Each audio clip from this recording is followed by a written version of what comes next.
and welcome to The Corner. I'm Frosted Glass, and I'm joined by my fellow Alabaster Savages, Jack Gunsky, Good evening, everyone. Moonshock. Don't worry. Oh, I didn't know you had more. I came up with that the last second. I was gonna say, don't worry, be happy. There you go. We'll see how long that lasts. Moonshock, Hello. Terry Diamantis, Do worry, be unhappy. That's and everybody. this week's special guest, Irate Prostate. Hello, people. Did you bring Alex Jones with you today? Yeah, he's hanging around. Just, man. Yeah, you got any scotch? Yeah, I'll sit down around. You keep pouring, buddy. I'll hang out as long as you want me to. Don't forget, the globalists, they're out to get you. Just the transdimensional demons that are posing as politicians. That They're turning the frickin' frog gay. we're beyond that problem. Solved itself, you know.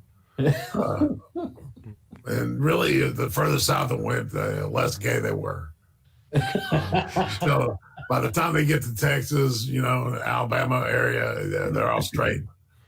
So the closer to Canada is just full of gay frogs. It's just So, how are you guys doing? Oh, good. Spiffy. I'm hanging out, man. Happy birthday to Sunburst in the chat. Belated. Irate, I've been meaning to ask you, how's Juan doing? How's he doing? Your friend Juan. Oh no! Don't you dare!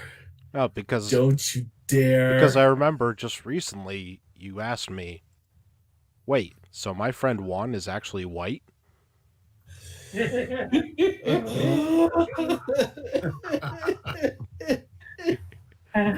I pride myself on my segues. El Blanco, is that what you're saying? The universe just sort of had a little tiny electric shock that ended it just that much faster. Ooh, he's by And it's- Charles Orban the Third. Can I just point out that he's doing the thing all wrong? He's supposed to have an eyeball in his palm. He's supposed to be the guy from Pan's Labyrinth. Oh, and I forgot, Irate, do you have the stream up on YouTube? Because there are parts... Yes, I do. All right. Okay, just Takes check. one to know one. Yeah, I saw that. You can't do this like together now here in the studio, just all of us.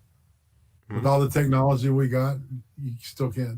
We have to look at the watch page. Is that what you're telling me? Yes. I don't know. I mean, I'm not an expert on this. Yeah. I'm messing with you, man. Love how it shows the guy drinking space. Dr. Kiev says takes one to know one, I guess. Wah. Kiev. It's Dr. Kiev, not Kiev. Juan is wrong. Let's spell like Kiev, Ukraine. It's because she used to be Kievadan, and so it's Dr. Kiev. Oh, well, fucking, there you go. Fucking there you go. So, these days, there are plenty of reasons to yell at the TV screen. Donald Trump got 10.2 million more votes in 2020 than in 2016, all while incubating a baseless conspiracy theory that led people to storm Capitol Hill in the name of patriotism. God, it's never going to end. It's never going to end. Winning isn't good enough. Winning isn't good enough. Now we have to humiliate you. Winning isn't good enough. Now we have to rub in your face how much we cheated. Now we have to create some sort of false flag event where a whole bunch of Antifa dress up as MAGA people and storm the Capitol. And the police let them in because fuck it. Watching those videos of the cops saying, "Come on, come on, come on, come on," just waving them right in. I'm barely No, through the introduction. You can't even have you have to destroy them. You can't have martyrs. I think you triggered Jack. Maybe a little. Don't worry, be happy. It's his version of Serenity now. Meanwhile, black and brown people are still dropping like flies from a mishandled pandemic and police brutality. Oh shit! I'm angry, like many others, but I also never expected that the state of the nation would cause me to raise my voice to a friend I had always assumed would understand what it felt like to be targeted and marginalized. You're not angry for any discernible reason. The only reason you're angry is that society has taught you to be angry. That I don't even think that these people are just being disingenuous assholes anymore. I think that they've actually drank their own Kool-Aid. They actually believe that they're aggrieved now, and now this is just some sort of Pavlovian response where they just get angry about fucking everything because they have been taught that that gets rewarded in our society. That if they get angry about some bullshit reason, that people will have sympathy for them, and they can get away with doing just about anything they want, including murder. Okay, so this is the second paragraph in. I just want everyone to set their expectations accordingly. This is going to take a long time to get through. And this isn't even the article I picked out to trigger Jack. Oh, there's gonna be more later? God damn it! Well, that'll depend on time, All right. Let's see. I've lost my place. Yeah, Jack. See what you did? Oh yeah. Hey, have you had a chance to join some of the other Black Lives Matter protests? I asked Juan while finishing a sandwich in Golden Gate Park this summer. Protesting is not how I'd like to make a difference, he responded. That triggered my spidey sense. I remembered that curiosity is the right approach when sensing conflict, so I prodded more. How do you like to make a difference, I asked. By having conversations with my friends, he said. When I pressed about what kind of conversations he'd been having, Juan acknowledged that those chats never resulted in any action. This issue just doesn't affect me, he stated defensively. I gave him a look that said only one thing. Oh shit. Juan and I... And that is when Juan leaves the room and never talks to you again because you're an asshole. We can only hope. Yeah. Juan and I met 8 years ago when we were 17 as students in a national program that sought to address underrepresentation issues in STEM. I never thought he would say anything like that about Black Lives Matter. He's from Puerto... Yeah. No shit. I've met people all over the fucking world, and this outraged bullshit that happens in America is unique to America. It doesn't happen anywhere else. And if it does happen, it's in such a small minority that they're usually just ridiculed to hell. Because the rest of the world doesn't give a shit about your petty bullshit. Yeah, Cannibalistic Wizard in chat is right. He then called ice on Juan. Yeah, tell me about it. He's from Puerto Rico, so that makes him a person of color, right? Not necessarily. And with one conversation, he challenged my assumptions. Juan has white skin and blue eyes. Ethnically... I know. Ethnically, given the history of Puerto Rico, he likely has blood from all around the globe. Perhaps even some African ancestry. Racially... Perhaps even some German ancestry. Ooh, he's a Nazi. How dare you? Well, who's the guy that shot Trayvon Martin? Who cares? Andrew Zimmerman? Zimmerman, right?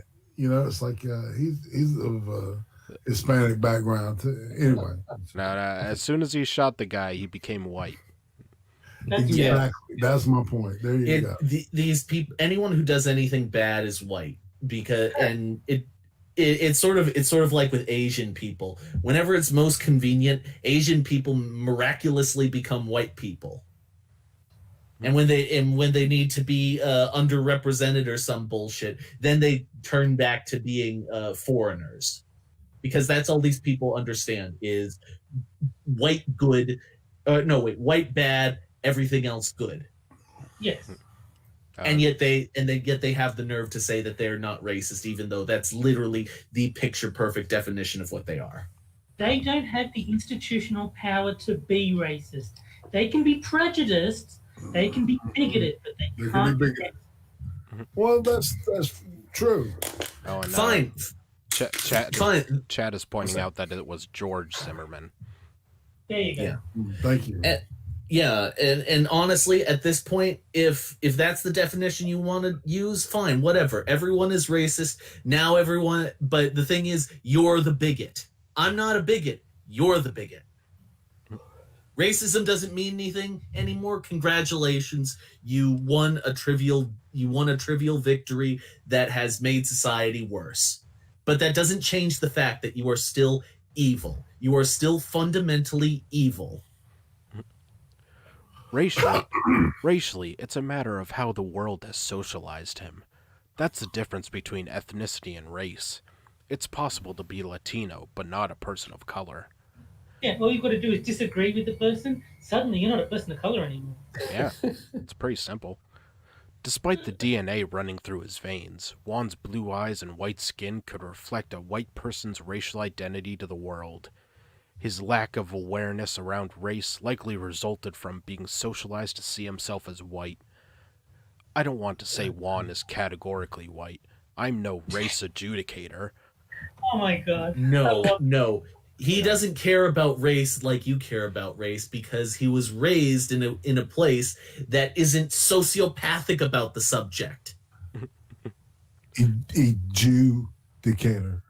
It's just a shame that race adjudicator is way too long to be a quiplash name because I would use that so fast. It's a slippery... Conspiracy, man. I told you. I told you all along. It's a slippery slope, but I think it's important to acknowledge that race is a construction. It's an idea. Although Juan physically presents as white, it doesn't stop some others from learning about his Puerto Rican heritage and using this information to discriminate against him. So I'm white as a ghost, but if I say that I physically present as black, would that be okay? You just have to call yourself Sean King for a while, then yeah, it'll be fine. Or Justin Trudeau. You know, Yeah. or Ralph Northam. Yeah. Point noted. Still, even if he isn't white, he surely navigates the world like a white person who fails to validate melanated people's experiences. Okay, we need to stop saying melanated. That is fucking retarded. I want that sentence framed. That is beautiful. Melanated. Good God. It's like this weird sort of quasi language that they've invented to like make black people sound superior at some capacity. It's whenever I hear someone say melanated, all I can think is we was Kangs.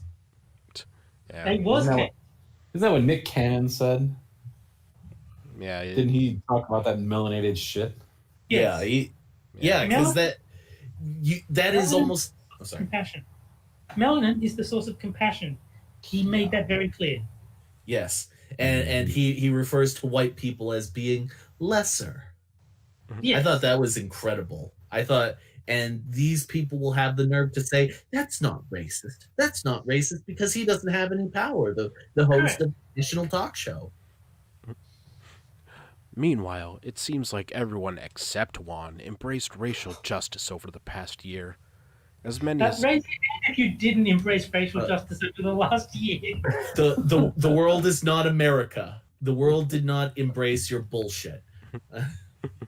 As many as 26 million people in the United States protested after George Floyd's death, which would make those demonstrations the largest in U.S. history. Sports leagues have reversed course on prior actions to support athletes in protesting for equality. Sesame Street held a town hall to teach kids about racism, privilege, and protest. Why? That has no place on Sesame Street whatsoever. You know, all of this tells me that you have a lot of people who support your ideas, but none of it tells me why you're right. Well, my question is, when they were talking about racism on Sesame Street, Was the Muppet a jogger or was it an orc? This is all just the world's biggest appeal to authority. Look at how many people agree with me. I can't be wrong. Yeah, I haven't seen Sesame Street in a while. Which one is the designated black Muppet? I believe it was Elmo or something. I remember Elmo was talking to some. No, Elmo's red, so he's the Native American. Well, no, they had some black people Muppets on there, and Elmo was talking to them. Why are you guys so disadvantaged in society? And it was just the most obvious propaganda I've seen in a long time. You got to get to them when they're young, otherwise they'll have the sense to reject your nonsense. Yeah, The Sesame Street Redskins. God, we're just open propaganda, openly propagandizing all of our children. Holy fucking shit! Do these people have any self-awareness at all? Well, PBS Whoa, shouldn't. that's not allowed in our communist dictatorship. No self-awareness, or you go to gulag. PBS shouldn't exist in the first place. Elmo gets shot in back of head. Elmo want Popeyes. Elmo got sad. Yeah. NASCAR banned the Confederate flag at all events and racetracks. Corporate leaders like Tim Cook and Alexis Ohanian joined the anti-racism fight, and the week following Floyd's death, the New York Times bestseller list was composed almost entirely of books about anti-racism. But despite the uptick of racial injustice awareness last June, support has since waned, and the world doesn't get any safer for us when people like Juan choose not to engage simply because it doesn't affect them. Oh. Apparently they agree. Yep. Even people outside they're showing support. Honk if you agree. In our conversation last summer, Juan challenged me by saying that Floyd wasn't killed because he was black. He believed this because Derek Chauvin, who kneeled on Floyd's neck for 8 minutes and 26 seconds, didn't use a racial epithet as he killed him. I'm sure this logic makes complete sense. What? What the fuck? Even if he hadn't knelt on his neck, he would have died anyway. What strikes me is that when people talk about these sort of conversations, and this has happened to me in the past, is they will take the entire conversation and they won't actually describe the conversation. They'll describe what they heard in their head. Yeah. And it will sound totally different from anything that was actually said.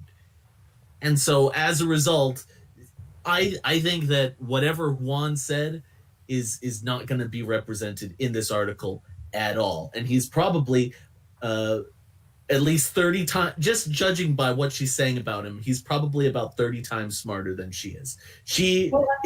Frankly, it is a miracle that this woman knows how to breathe and not, choke on her tongue. If this is an accurate representation of Juan's conversation, then he's functionally retarded.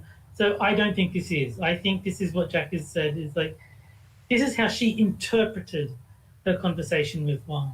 I mean, I've had this, the same exact conversation with someone who believes in this kind of shit, where, I asked, okay, the Derek Chauvin, killing this guy, assuming he did, okay, that's terrible. What's the evidence that it's racist? And, you get the whole, blacks are killed more than whites by police, yada, yada, yada. It's like, okay, even if I assume that, what's the evidence in this case that it was racist? It's systemic racism. What do you... It's because anytime a black person and a white person are in the same room, racism happens. Of course. You cannot a black in a room with people that's not my color. I judge every one of them. Also, if a white person and a white person are in the same room, because there is no black person, racism happens. Well, one of them's got to be trans. Double racism because it's two white people.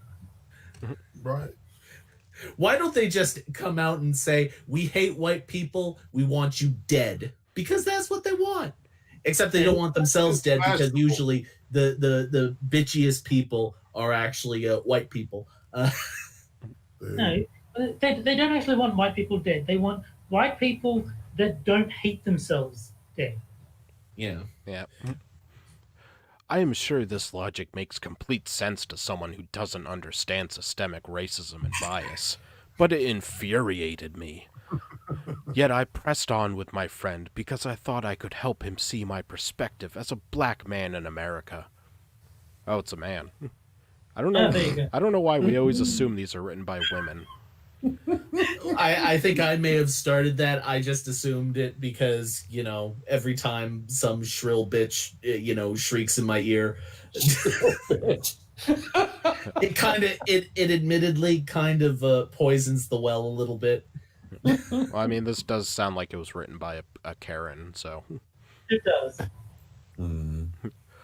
Along with another close friend, I curated a list of articles and books to share with Juan. Oh, I'm sure he loved that. Who knows if he read them? Instead, he sourced some content not remotely related to race relations in America. Okay, that struck a nerve, because I'll be honest with you, I have a brother, and he is just as retarded as this woman about politics, and because he cares about me so much, when I told him that I was a Trump supporter, he freaked out, misinterpreted the conversation with me, and then insisted on giving me a reading list. So basically, everything that this nutter butter is doing, my brother did. Well, that happened to me too, because I had a friend who decided that I was transphobic, and so sent me a whole bunch of articles, including everyday feminism. And And is there anything as like insulting as, you disagree with someone so they assume you're just uneducated? I know. It's so utterly pretentious and arrogant, and then I said, all I ask for is evidence of these things. Is there evidence in these books? And he says, well, if you don't agree with the books, you just have to read more books. Oh my If God. I read these books and I disagree, just read more. Read more of these books. What the fuck? It's called There's indoctrination. There's no winning with these people because they're a cult. Juan's thoughtless gesture further fueled my anger. I am hopeful that Juan will one day evolve. Just use a thunderstone. You can get them at Cerulean City. I would just like to Evolve? point out that she just called this non-white person unevolved. Yep. Yeah. She is effectively calling him a monkey. Hey. We already worked out it's a guy. Oh, that's right. Sorry. Well, the whole point is that he's white, so it's okay to call him that. Yeah, it's okay to call it's okay to call him an ape now. Yeah. Because he's white now. Because he's white because he's dumb. Correct. So he should read more books, you ignorant monkey. Somebody clip that. I believe he's still a brilliant person, but I'm also a realist and think it would take a lot of time and energy to see that evolution happen. He's so dumb that he will never understand the bright, enlightened thinking that I possess. This is not even a stretch from what this person is saying. This is actually what this person is saying. God damn it! Juan wasn't taught to think the way he does overnight, and similarly, he won't think differently any sooner. It'd be a project to reflect something different from what he already believes to be true. Black people in America are already under a lot of pressure. Given how the news has taken up so much of my energy elsewhere, I don't have the patience to make Juan my project. There's no path forward for our friendship until he realizes that his silence is violence. So yeah, if someone disagrees with you, you can't be friends with them. So as a result, I will need a list of every single opinion anyone on this stream has ever had, so I know whether to stay friends with you or not. This person is just a psycho. That's all I can think. What, this person is a psycho, and yet they get a platform. Why? You don't agree with me, you need to die. No, because as has been proven, anyone can write anything on Medium. Pregnant Goku, pregnant Goku, pregnant Goku. Yeah. Growing up in the early 2000s, I didn't understand why my black single mom was so upset when she watched the news. Now I know it was because the death and discrimination never stopped. James Byrd, Matthew Shepard, Amadou Diallo, California's affirmative action ban, the impact of Hurricane Katrina on New Orleans' black population. 2 decades later, I'm engaging with these same issues as an adult. For example, I just witnessed California squander the opportunity to reinstate affirmative action in our most recent election. Heard it here, folks. Hurricanes are racist. Oh, yeah. You mean the vote where they didn't allow racial discrimination? That's the one. With another year of life, it grows increasingly evident why my mom was so angry back then. Maybe because she was a bitch. I am more. Your mom was angry because your father left her with a little bastard. No, your mom was angry because she didn't want to raise your ass by herself, and you're an ungrateful little bitch, and you ruined her fucking life. That's why she was angry all the time, because you're a cunt for even existing. I am more attuned to the ways racism holds me down. When I was younger, I didn't ask the hard questions like I asked Juan. I didn't have the awareness to do so, but now there's too much evidence of racial injustice not to ask these questions. I now see how people I expected would stand with me, people who have the power to dismantle racism, actually work against me, whether passively or directly. And now that I see it so clearly, it can't be unseen. I can't choose to tolerate behavior that's not in alignment with my values. Oh, God. Alright, it sounds like they're about to go on a murder spree. Oh, shit. The Lord shall strike you down with furious anger. Every item that he puts on this list is like that much closer to going up to climb up a fucking clock tower and start shooting people. It's cool if Juan is white. It's not cool if Juan ignores racism. Juan White. Juan, when will you change your ways?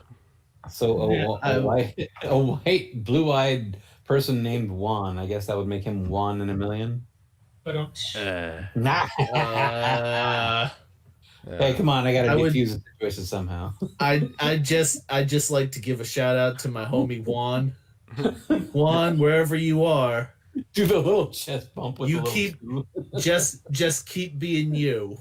And for the bad joke, Moon, I'm gonna give you some reading on why that's wrong. Oh, my bad. All right. But I'm a white person. I don't know how to read. And with the end of the first article comes the first game. And I rate you. I don't think you've seen the show, so this is called the Horseshoe Game. And what I'll do is I will read 2 quotes from different forums. One is a Black Separatist forum, and the other is Stormfront. And you have to figure out which is which. All right, and I do have a little. Sorry, I was muted, y'all. Oh, all right. Did you hear the rule of the game? Not quite. Sorry. Oh, all right. My wife was telling me that I was muted. So. Okay. Well, this is called the Horseshoe Game, and what I'll do is I'll read 2 quotes from different forums. Okay, got you. One from a Black Separatist forum, and the other is from Stormfront. Well, I was going to say there was the Stormfront feminist thing. So, okay, I got you. Yeah, and you have to figure out which is which. Hey, it's the same religion, man. You're sharing your screen, dude. We don't need to see your screen. Oh, oops. Who is? All right. So, and something different I'm going to try this time. I don't know for sure if it'll work or not, but you guys will actually be playing against the chat. Yeah, I heard that was suggested last time. I'm going to have a poll in the chat where you can vote on what you think the answer is, and we'll see if the chat gets it right in aggregate. All right. In aggregate. We'll see if they statistic correctly. All right. So, quote A. Remain as civil as possible to other races, for now, but ask nothing from them. Take nothing from them. We owe them nothing. And quote B. Hating each other, looking like each other. Sometimes you can't tell who's who, what's what racially. America's a hot mess. Interesting. All right, and I just put up the poll. Okay. Let's see. All right. Okay, yeah. So in the chat, you type exclamation point vote, and then A, B, neither, or both to decide which one is Stormfront. Okay. And like I said, this is my first try with this, so I don't know if it'll work for sure. So far, so good. See, we owe them nothing makes me think, I don't know, that could go either way. It'd be like, oh, well, we're black and so we were slaves, so we owe them nothing. Or it could kind of go like, this whole thing about the slavery thing is bullshit. We owe them nothing. So, I'm noticing people are not doing it properly. The syntax is in the comment, but you have to do an exclamation mark, then vote, and then A, B, neither, or both. I think if that was space after, like what another monotream just said, like exclamation point vote space, then your answer. Yeah. Yep, there you go. Another monotreme did it correctly. Yeah. Yeah. I'm just seeing a lot of people doing the wrong syntax, so I just thought Because it'll tell you, or the stream bot will tell you if you voted correctly or not. And there's about 30 seconds left on the poll. All right, so what do you guys think? Which one is Stormfront? I think A. I think that A is the black separatist and B is Stormfront. Okay. So You Terry know, says Boone says B. I'm gonna go B with this one. I have no idea why this game is a crapshoot. All right. Irate? I was going with A, but yeah, I'm sticking with A. Okay, voting is closed. All right. And looks like the chat voted for A as Stormfront. And the Another monotream says that I'm dead to them. Okay. All right. And the answer is A is Stormfront. Yeah. Oh. Boo. Rigged. So the key phrase there was remain as civil as possible to other races for now. For now. Yeah. The blacks don't need to pretend that they're civil. For now. Boo. The blacks don't need to pretend. They can just be openly hostile and they get cheered on. So, No, but you're also forgetting the fact that for some reason BLM thinks that they're actually being civil right now, which is why they keep using rhetoric like what is it? We have to keep taking the high road kind of thing. You know what I mean? Or or my personal favorite, we have to finally take the low road. You've been taking the fucking low road. So congrats to the chat for winning your first go at the game. The chat is smart. Yep. there you go. All right. And now it's time for our next article. Ooh, is this one going to trigger Jack even more than the first one did? I don't know. Toby. Why the term racist does not have to carry a life sentence. Because Yeah. black people get life sentences, and Well, I'm gonna take a guess as to what this is about. It's because they want to basically say that everyone is a racist. You're all racist, but they need a way to sort of put their foot in the door to convince normal people that that they're racist when they're not. And so they use this as like a, oh, it doesn't have to carry a life sentence. Life will still go on. You just have to be better. That's all. yeah, no, my interpretation of the headline is they're basically saying when you get accused of being racist, just use that as a learning moment. Learn where your weak spots are and do better. So yeah, I think that's where they're going to Well, let's find out together. go. Self-evaluation can lead to change. Let's see. Okay, and this one is written by a woman, for the record. No, Allison can be a boy's name too. Yeah. The term racist makes white people feel uncomfortable. They clutch their pearls, not me. Believe it or not, black people do not enjoy calling white people racist, nor do we throw the term around lightly. Bullshit. You're a liar. Too many white people dismiss black anguish and instead participate in a series of mental backflips. Most would never admit that they treat people differently based on their race. Some claimed they don't have a racist bone anywhere in their body. However, I think that's a pickup line. They're saying, do you have any racism in you? Would you like one? Do you have a racist bone in your body? Would you like? Do however, you have any Irish in you? Would you like a little more Irish in you? However, them saying so does not make it true. Throughout my life, I did not always speak up when experiencing microaggressions. Wow, this brave, brave woman. I will be honest, I felt afraid. Afraid of aggressions are so small that they're considered micro. Yeah. Like I said, these people have been conditioned to think that being afraid or being angry or being offended is going to end up as a positive thing for them, because people will give them pity and sympathy and they'll do whatever you ask of them.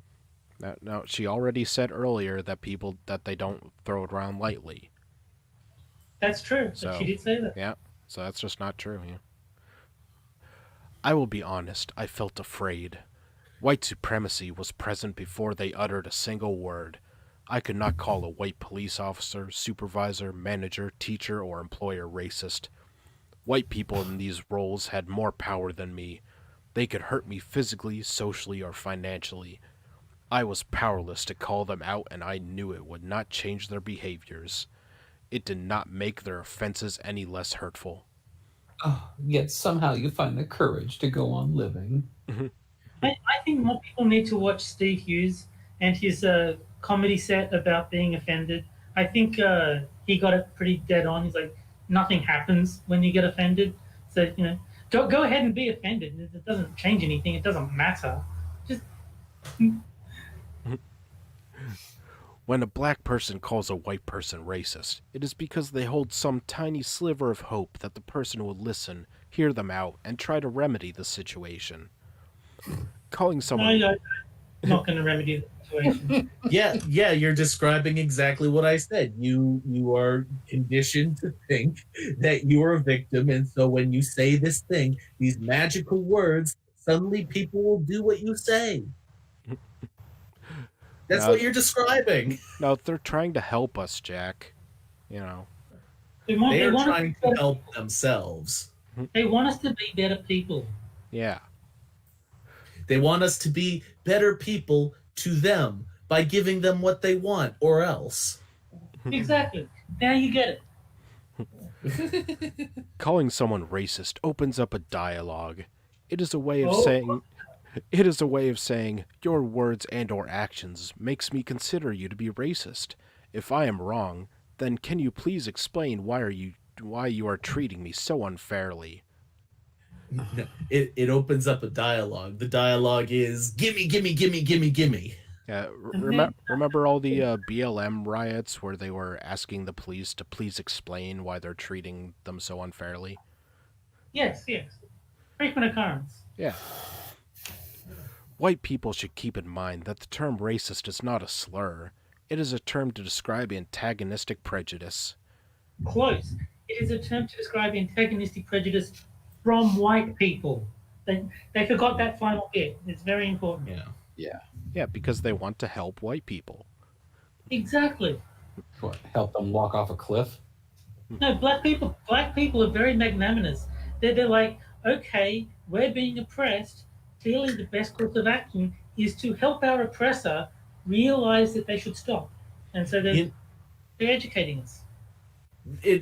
I just thought of the phrase. You remember the phrase "God helps those who help themselves." Yeah. Maybe this is kind of like that sort of thing, where these are people who are making demands from white people. Maybe this person views white people as a sort of god. So what you're saying is that God is racist because they don't want to help themselves? Yeah, basically. Well, God is usually drawn as a white man. Of course. That's racist there. With a really stacking beard, dude. Right? Yeah, one hell of a beard. That's right. The dynasty shit. If black people cannot expose discrimination, we have no chance of overcoming racist ideals that resonate through American society. Even if you lived your entire life without a black person calling you racist, does not mean you never slighted them. Consider the power structure implicit in your relationships and settings. Could they tell you how they felt with no consequences? Okay, so what this woman is saying is that the instant that a white person is born, you're a fucking racist baby. Yeah. You really are. You automatically Fuck that. I mean, yeah, no. I would just like, first of all, get over yourself, you bitch. And second of all, have you noticed in these articles that occasionally there's like a quote highlighted as if to lend that quote significance? And yet these are just the dumbest shit they're highlighting. They're like, this is deep, man. It's like that subreddit I'm 14 and this is deep. It's kind of like that. Yeah, it's like fucking Tumblr, exactly. Yeah. Bingo. I would just like to take this opportunity. All the black people listening, you cannot tell me how you feel with no consequence. The consequence will be that I ignore you. Oh, So you know. we don't allow black people in chat. Okay, good. Alabasters only. The highlighted parts are always like the hot takes. I love those parts. So what you're saying is that our chat is moderated by Stormfront? we should get that to. We should get like an actual Stormfront person on just for the horseshoe game, just to see if they recognize.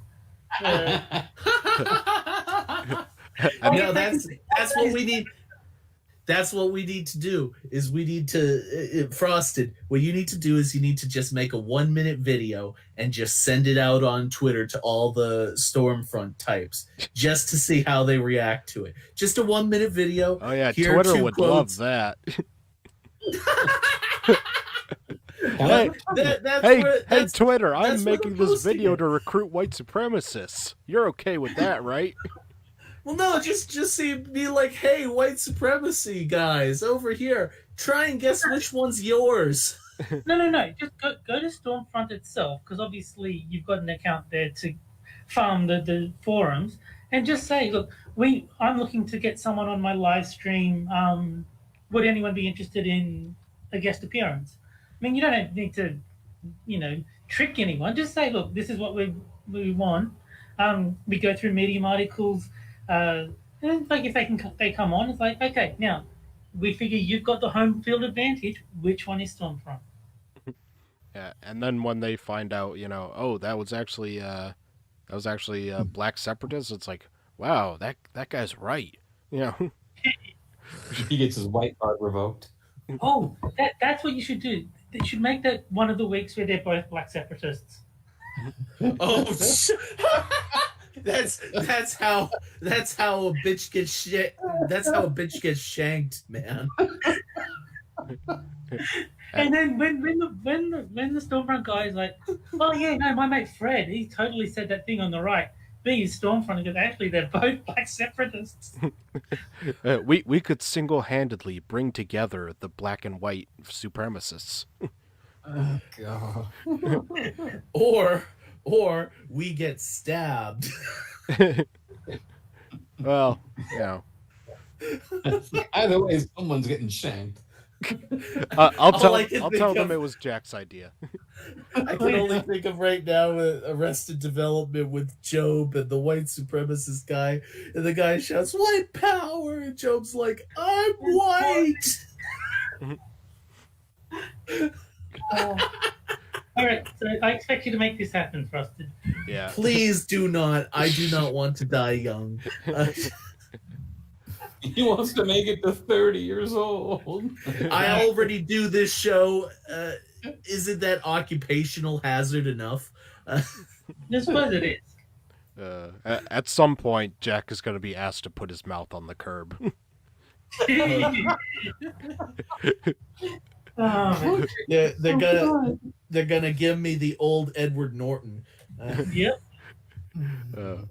White people feel offended when someone calls them racist, but their We don't.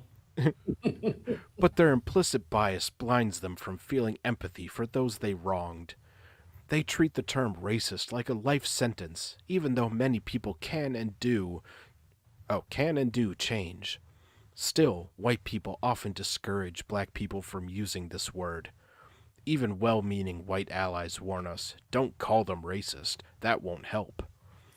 You know what won't help black people? Pretending that white people treat us equally. In American... Says the bitch that makes black capitalized and white lowercase. So don't tell me that we're more racist than you are, bitch. That's just not gonna fly. Well, they have the melanin, they're superior. Correct. Got it. They have empathy, we don't. Yeah. Yeah, whatever. In America... This. Oh, sorry. No, go ahead. In American society, we have so much potential to come together and prosper. However, racism makes that hill too tall to climb. Imagine telling a Jew that they could not call a Nazi an anti-Semite. That is the double standard black people deal with in America. Bullshit. Remember, if someone calls you racist, it is not a life sentence. You can use this moment as a time for self-reflection. White people can... Read the last. White people can survive the term racist, yet many black people die because of racism. Okay, I have a problem with it. Says, remember, if someone calls you a racist, it's not a life sentence. Bullshit. All it takes is it's just like a woman accusing a man of rape. Your life is fucking over, even if you are completely innocent.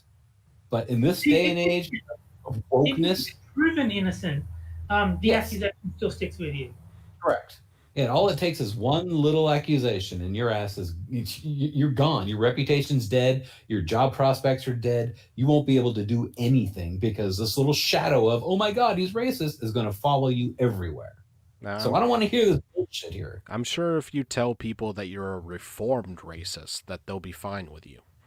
No, because of like, oh, we're still a racist though, huh? You right. never outgrow your racism. Right. You never outgrow original sin. Exactly. You know, that's what leads me to say, like I said before, we're automatically born racist. So it's like, okay, whatever. One of my favorite things that anyone ever said to me, and I'm pretty sure I've told this story before, is in high school, one of my friends came up to me and said, "Now I'm not racist, but I fucking hate the Abos." And like he wasn't joking, he was dead serious. He's not racist, he just fucking hates the Abos. It's like that old It's Vine. personal. It's like The that. black people hate it. It's like that old Vine, not to be racist, but Asian people suck. Alright, then she does some story about how some, like, clan member reformed or something. Alright, and now we'll go to the conclusion. If we do not call racists out, it gives a safe space for these ideas to fester. Sure, no one wants to be called a racist, but let's not forget that racism can have long-lasting psychological and physiological impacts on black people. Thus, the discomfort of this scarlet letter does not supersede black pain. Ideally, white people would participate in introspection necessary for change. I got 2 words for you. Fucking you. Yeah. So Look, all I there. say is, I'm not racist because racism is a crime and crime is for black people. God. There is not a Nice. way. There is not a masturbation mime big enough in order to describe how clearly oppressed this person thinks they are. yeah, no kidding. Just imagine the biggest hand in the world wanking for eternity. That is the human race. Yeah, I mean, they obviously have some kind of, like, messiah complex. Like, I'm here to cleanse you of your sins and, you know, teach you the right ways and all that. And the big problem that I have about these people saying that all white people are racist, the United States is such a racist country. If that's the fact, then explain the Equal Opportunity Employment Act, explain the NAACP, explain the ACLU, explain to us why there are so many affirmative action groups that will put them before everybody else, and explain why they're having to lower test score standards for admissions in the universities. Explain to me all this bullshit that we're doing to make things easier for them, yet we're still the baddies. Oh, we're such a bad country. Oh, shame on us white people for automatically being racist and not allowing anything of our colored folks. Well, don't you think it's really racist to assume that shit? Yes, To it assume is. that they have to do that shit because, of course, they're all dumb, right? That's why the most racist people you're going to see are the people on that side. Exactly. Because they're automatically assuming. I totally agree. They're automatically assuming that minorities are all just a bunch of stupid motherfucking people that need help. Yeah, like the storming of the Capitol, like they all say, stormed by white nationalists and neo-Nazis and yada yada yada. But like I didn't see anybody calling anybody a slur or something. Compare that to any, BLM or Antifa riot when they see a black cop, and they will call him like every slur in the book. I had never personally witnessed racism until I met the left. I had never heard a right winger just openly call someone a nigger. I'd never heard that. But then I met the left. On the subject of racial slurs, I'm very disappointed that Coon Cheese changed their name. That was terrible. They should have stuck with the original name there. Is that a band or something? No. It's a brand of cheese called Coon. Oh. And they got pressured into changing the name, and the pussies actually changed it. So now it's Cheer Cheese, and I will not buy Cheer Cheese. I mean, to be fair, Coon Cheese would be a great band name. Yes, I suppose so. But no, I was very disappointed that they caved. I was like, no, fuck you guys. This just shows how weak in the knees they actually are. None of them have got any balls. They have nothing. It wasn't even a racial slur. It was the guy who found the company. His name was like William Coon or Edward Coon or something like that. It was just his surname. It's like there's no reason to change it. That guy was clearly born racist. Oh, with a last name like that. And with the end of the second article comes the second game. Yay! And this one I like to call Poe or No. And I rate with this one, I'm going to give 3 headlines. 2 of them are from Medium, and 1 of them I made up. And you have to figure out which one I made up. Okay, what is Medium? I'm not familiar with. Oh, that's the that's the site where I get all my articles for this. Oh, okay. It's like the Neo route, right? Yeah, it's incredibly woke. That's the place where you'll get an aneurysm just for reading the articles there. Man, that last article was like so. Oh my god, I wanted to kill myself. And it's doing the job. I tell all our guests that frosted glass is an evil genius. You're not wrong. Not wrong at all, man. Because it's like the whole deep dive shit into, it's really, really superficial thought. It's stupid. It's like you dive in water that's shallow, what happens? You break your fucking neck. You break your fucking man. So. But somehow these people dive in there every day. And this one will also have a poll so the chat can play along. If I ever have a kid, I'm going to name the kid Bob Nigger and have him start a cheese company. That will be my revenge. Nigger cheese.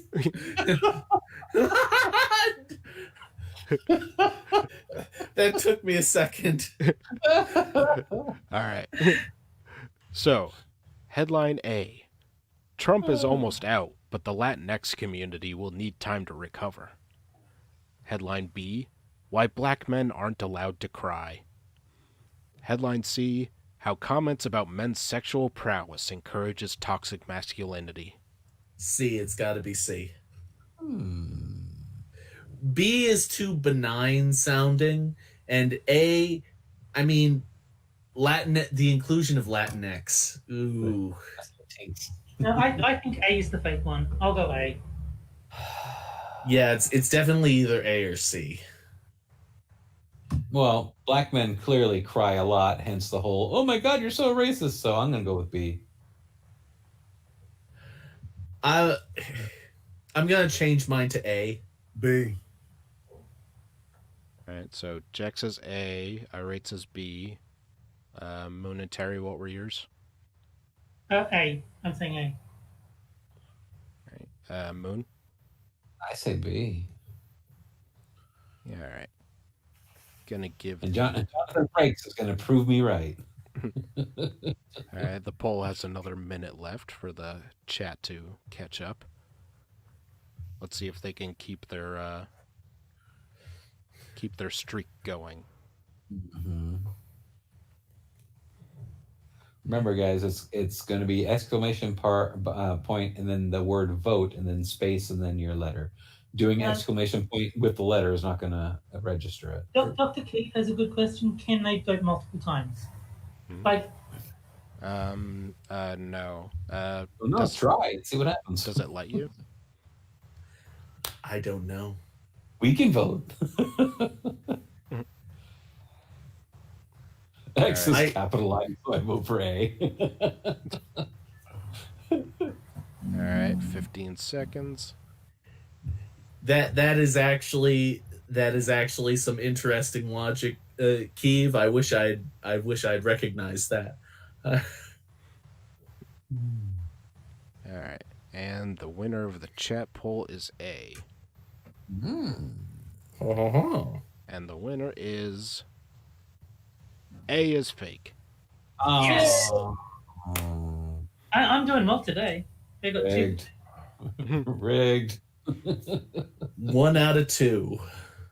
A producer made up. All right. Now, the next article is the one that I picked to trigger Jack. Yay! Uh-oh. And I don't know. I don't know. Should I inflict it on him? Yes. Most definitely. We already know you're going to do it, you bastard. Okay. To check your logic, it was not B because that article actually exists. That's how the game works. This is like the end of I have no mouth but I must scream. That's me right now, and Frosted Glass is like the robot that's tormenting me for eternity. AM. AM is the robot. Yeah. All right, it's also a long article, so I won't get to the whole thing. But Okay. Oh, but come on. Let's. we'll have Oh. a sample of it at least. Oh, All right. Free speech is America's Achilles heel. Oh. You're absolutely right. If you're a Marxist, that's exactly the truth. I am evil. And of course, Trump's right there on the front. Oh, Misunderstood, misused, and destined to be our undoing. by a person named Yale. It looks like a woman. Yale Wolf. It's gotta a find this. bot. I'm gonna find this person. I bet this is not a real person. This is a bot. I only wish it was. Let's see. Oh my god. Yeah, it's a woman. Okay. Oh yeah, this is a fucking Okay, wilderness good. woman. Then I can call her a cunt with impunity. And she's in a photo here where it looks like she's itching her crotch. I have to tell you what is on or what is from her website. Yes, this is it. But I'm a daughter of the wolves and pines, a child of rivers and lightning. My soul is a crackling bonfire, a rainstorm, a shooting star, a great horned owl leaping into flight. I'm a writer, photographer, and artist. My work reflects my love of nature, my passion for female sexual empowerment, and my connection to my inner wilderness. She's telling us she's a freak. I'm going to give this author the one-time offer of me giving her the best dicking of her life.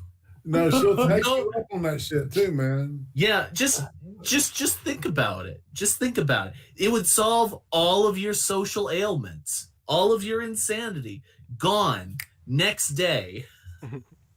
Oh my god! Just we got to make that infomercial. Just give me 20 minutes, and you will be normal for the rest of your life. It's that easy. Wow. And that's right, Terry. Jack is just handing out the hot dickings. Do you want to see her Instagram? I can link it. All right. In the last 4 years, one of the most fascinating things I learned about modern culture is that world leaders have an unprecedented amount of freedom on social media platforms. They are not held to the same standards as other users and are allowed to break many of the rules that would get someone like me permanently banned from the platforms. That is true. There was someone who set up an account that just wrote the exact same thing as Donald Trump, and it got taken off Twitter like in days. Yeah. Honestly, if they applied the rules equally across the board, I wouldn't have a problem with that. You know, what the fuck? But the thing is that they don't apply the rules evenly. They just apply different rules. Well, yeah, no. They don't even pretend to be fair. Yeah. I'd guess that this is a surprising lesson that every American learned in the past 4 years, watching our president use Twitter to share racist comments, conspiracy theories, and threats of violence. God. Your entire life is conspiracy theories and threats of violence. Shut the fuck up. Well, hold on. I just want to see the tweets in question. I would like to see Trump's tweets where he threatened violence, because I missed those. Oh no, he was dog whistling, Terry. He didn't say anything, but we interpreted what he said as the things that he didn't say. Are you questioning her lived experience? Yes. Yes, I am. What's particularly fascinating is that this social media exemption for world leaders was created after Trump became president, in response to his unprecedented behavior. Twitter codified its reluctance to remove Trump into policy, writing out an exemption to its rules for world leaders, candidates, and public officials. Incitement to violence, hate speech, targeted harassment, offenses that would get others removed from Twitter were acceptable from Trump and other politicians. Oh God. Mark Zuckerberg, founder of Facebook, which owns Instagram, has likewise been championing the rights of political figures to say anything they want on his platforms, including sharing false information and spreading conspiracy theories because of his passion for defending free speech. Though it appears he has finally reached a breaking point, suspending the president's account for the next 2 weeks in response to Trump's insurrection on January 6th, which Because he was there personally. He was there personally, cheerleading and like directing the entire thing. That's how that happened. yeah.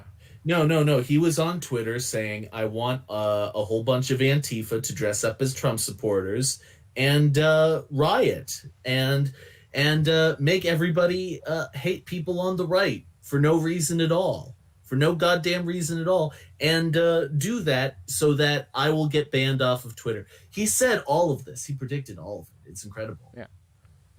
Which he planned on his social media accounts for all the public to see. Of course he did. Twitter, still determined to make sure Trump has access to the public, suspended his account for a mere 24 hours after his attempted coup. One could argue that that Trump made Twitter. Trump and Rosie O'Donnell, you know. Yeah. So, Twitter was dying before Trump started. Before Trump became president and sort of used Twitter as his main platform, Twitter was dying. Yeah. And like any platform that he switched to, he could have, put on the map. Yeah. Oh, yeah. Wow. You know what? Now that I think of it, what do you think will happen if Donald Trump should leave office and then buy Parler and then put it up himself? Because he could do it. He has the money that he could do that. He could make the social media platform he wants. I mean, he could, but They would probably, Apple and Google are still not going to put it in their store. yeah, they would get Yeah. banned. I know. I mean, if he wanted to, he could. With the stipulation that he must delete a few tweets that were apparently too far over the line, even for a world leader with social media immunity. Coup or not, there was pushback against big tech for these decisions. People called it a threat to the First Amendment, a violation of an American's right to free speech. In fact... Can I just ask a question? Has anyone... I mean, we all know that Donald Trump is a troll, and he's good at it. But has anyone read anything that Trump wrote for a tweet that wasn't, in the grand scheme of things, fairly benign? Oh, dear God. Well, there was that time he wouldn't be at the inauguration. That was clear incitement. Yeah, that was... Yeah, I know. There's... Because he doesn't really write anything that devastating. He writes the right thing that he knows will upset the correct people, but he doesn't say anything that's actually offensive if you compare it to just about everybody else on the platform. I've said much worse things than Trump. Yeah. You guys would never believe what is on this bitch's Instagram account. What's on whose Instagram? This woman's. The writer? Yes. Oh, God. Oh, dear. This woman has, in her own words, beastly amounts of body hair. Well, Okay, now I'm taking back my offer. I never promised anything. Dude, No I'm one's telling right. y'all, she's a freak. one Oh, and there's... coming up courtesy of Jack Gunsky. If it's already on the table, he can't take it back now. Yeah, her Fine. Her pubes are gonna grab onto you like a face hugger. I'll do it, but first I have to dip you into a big tub of Nair. Oh, God. She's got body dysmorphic disorder. I mean, Jack likes bald women. She's a hippie chick, A, and B, she probably used to do like interpretive dance. hey, for the record, I have no problem with bald women. Bald women can be just as beautiful as regular women. No, this would be her after I dipped her in a big tub of Nair. And maybe Yeah, raid just in case. She made a big post about shaving her armpits, and she's like, "Oh, it feels like sandpaper." And Camel says, "Come on, Jack, jump on that grenade." In fact, that's a popular argument for a lot of things these days. You can bully and harass people of color with racist rants because free speech. You can publish misleading political ads on social media with the intention of influencing elections because free speech. You can lie about medical treatments for a pandemic in ways that will endanger millions of people because free speech. Has anyone ever noticed that? And I know I've said that phrase at least 20 times tonight, but has anyone ever noticed that when you argue with these people about Donald Trump, they always resort to the exact same argument? First and foremost, Donald Trump is bad because he's a lying liar who lies, and he's a liar. Take a wild guess how many followers she has. 5. 20. 357. Right? Irate? On Twitter? No, on Instagram. Oh, how many followers on Instagram? I would say maybe less than about 783. 588 followers. Sorry, go ahead. I got the 5 right. Sorry, I didn't mean to interrupt, but yeah. Price is Right rules, I win. I put a link to her Instagram in chat if anybody wants to scare themselves. And if you speak up and question this, if you dare to tiptoe too close to anything that vaguely resembles censorship, then beware. You're a fascist. Or is it Yeah. Or is That's just common sense. Or is it socialist? Which one is supposed to be worse? I can never tell in the current social climate. But it's long past time that we take an inventory here, because free speech is a deadly weapon in the hand of a country that is too immature to wield it. It's also not the free pass that we like to believe it is. Wait. So we should go to socialism because we're supposed to be more mature? But I thought that the very concept of socialism working would be that everybody miraculously became mature and stopped being greedy little sons of bitches who didn't want to work for a living. Hey, I have a name. Alright. Well, like I said, this is a long one, so I'm going to skip down to her conclusion. Okay.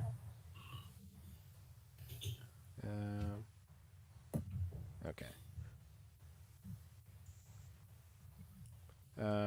Our freedom of speech and every other freedom we have as Americans was given to us to protect us from the monarchical rule that we chose to reject. Our Constitution was largely constructed as a safeguard to prevent us from being subjected to a government that didn't recognize the sovereignty that we imagined for ourselves as American citizens. It is not a permission slip granting us the right to behave in any way we choose, and despite our insistence to the contrary, it never will be. The First Amendment... Shut up. Huh? Just shut up, cunt.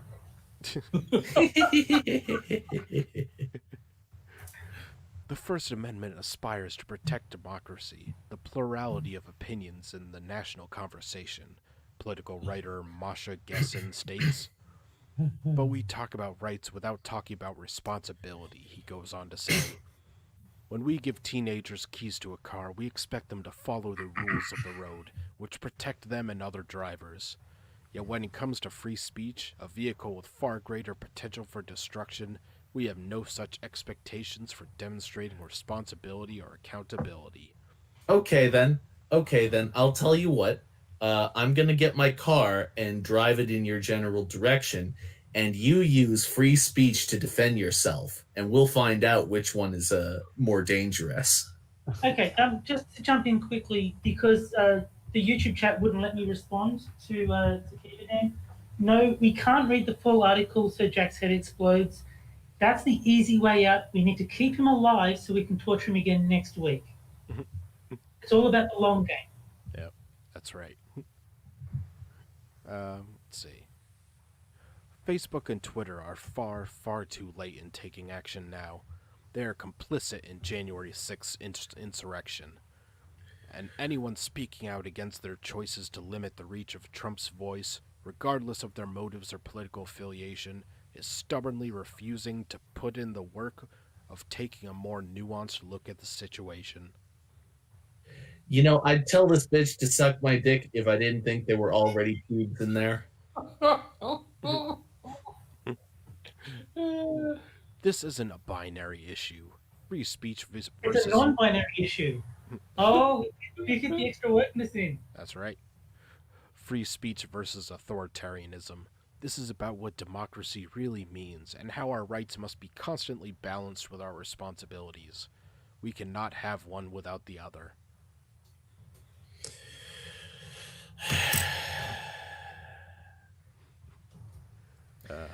What is the purpose of all of this anyway?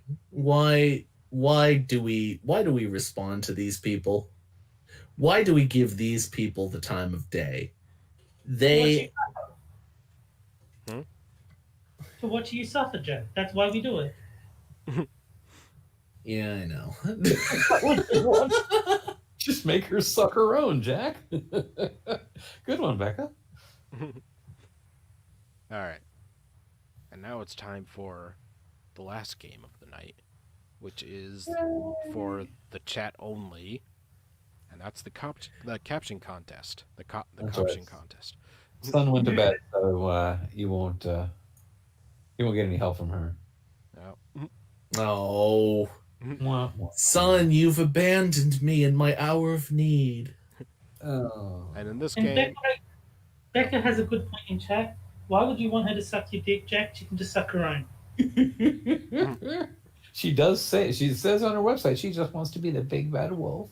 Mm. All right, and so I will show a photo of a political figure or event, and chat has to come up with a caption for it, and whichever one we think is funniest, I will tweet out after the show and tag you in it, assuming you're on Twitter. Yes. All right. And here's our photo for the week. Nancy Pelosi banging the gavel on the second impeachment. I'm so glad that those words were the gavel and not like a person. That would have been too horrifying even for me. I mean, she can barely rip a piece of paper. I don't know. I think her bones would turn to dust if she tried banging anything. No, that's why I don't want to see it. Remember when the first impeachment came around and they were like, this is a grave day for America? I haven't heard that much talk about this second one. It seems to have just kind of gone largely unnoticed. Like, yeah, we're just going to impeach him again because, you know, whatever. It's not quite as sad this time around for some reason. I'm just picturing like someone... I'm just picturing the part from Monty Python, The Holy Grail, as they're like reading out the articles of impeachment. Meanwhile, Pelosi's there. Skip a bit, brother. You know. You know what they should do? You know what the Democrats should do? They should impeach him a third time, just to make it really serious. This time is the serious one. Donald Trump breathed oxygen. Impeach his ass. All right, so chat, start coming up with captions. You know, I look at that picture of her and I think, if she took that mask off, would she have like the Joker's mouth, that big fucking shitty grin? I mean, her face is wide enough. I mean, shit, all she needs is green hair and that big ass fucking mouth of his. When she wears the mask, she talks like Bane. Yeah.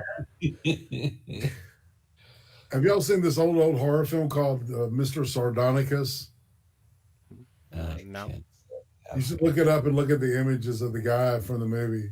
It's like he's got this really creepy smile. It's like, I imagine that's what she looks like. I mean, even in that picture, her nose looks fucking twisted to the side. I mean, how much plastic surgery has this bitch had anyway? I think she was going for... oh shit! What is that woman's name? Joan Rivers' record there. I mean, she already looks like she's made out of fucking wax. I mean, look how shiny her skin is. And I know that that's what happens when you get older. But good God, is she 80 or something like that, or close to 80? In her 80s, man. Yeah. Let's see. Why the fuck do they keep making her speaker? Who the fuck votes for this dumb bitch? Dude, she shipped the coup. People with the coup. She made their ass get up there and vote for her ass too, man. Oh my That god. bitch is fucking. She must have an incredible intelligence machine. I'm calling a recess. I need some ice cream from Castle Poo Stain. Hate Camel with I hope nobody notices I shit myself straining to lift this gavel. Oh, So, well, and I understand you'll be paying in Chinese dollars, correct? My favorite so far is Green Badger. Do I hear 50? 50 sold to the Chinese man behind the curtain. Oh. Face huggers cannot get me with my mask.